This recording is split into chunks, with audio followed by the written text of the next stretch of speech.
This is from @Yeet73. Chicken thighs. No clue what to do with them. Anything. Chicken thighs are the most valuable product, I believe, in the entire meat department in the grocery store. They're cheap, they're affordable, and they're really forgiving. You brown chicken thighs simply in olive oil, canola oil, any kind of ghee, anything, with salt and pepper. And you could put them into tomato sauce with dried mushrooms, and you've got cacciatore and some crushed red pepper flakes. You can put them into quesadillas. You can put them into chicken salad. You can put them into any kind of chicken stew situation or chicken pot pie. It is the most versatile thing in the entire meat department, I think. John really loves chicken thighs. And you can do anything with them you would do with a chicken breast. You can treat it like a piccata and make it with wine and lemon and capers and parsley on top. On and on and on. I mean, anything you would do with a chicken breast, you can do with chicken thigh, but it'll just be more flavorful, quite frankly. This is from @Jeanette Alexandria. She has lots of lasagna noodles, but no ricotta cheese. Any ideas on how to use those lasagna noodles? Oh, so you basically are saying you can't make lasagna.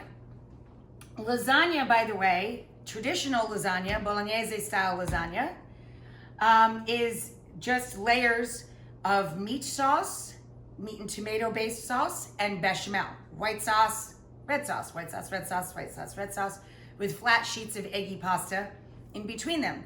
So to an Italian, you don't need ricotta to make lasagna to begin with.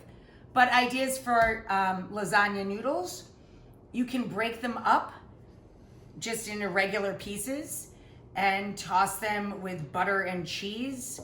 And that's the real original recipe for fettuccine Alfredo, which is not Italian at all. It was created in California, in Hollywood, California, by an Italian at an Italian restaurant. But it's just cheese and butter. So cheese and butter broken noodles, pretty yummy. Of course, you can stir them into soups. Make chicken or vegetable soup, or chicken and vegetable soup, and add your broken pieces of lasagna to that. Yum. And you can go anywhere you want with a lasagna. You can make Mexican lasagna and layer it with chili, your favorite chili, meat-free, or double down on your meat. I make a 3-meat chili that would be delicious with lasagna, layered. And I was thinking today about making a bluesagna. Gorgonzola, bechamel, gorgonzola stirred into a white sauce of some sort. So like a Mornay, really. Little parm, lots of gorgonzola dolce, a little wine, and a thickened white sauce, and layering that with tons of fresh or frozen spinach and the pasta. Bluesagna. Doesn't that sound good? Doesn't that sound good? Yes. Yeah, you should.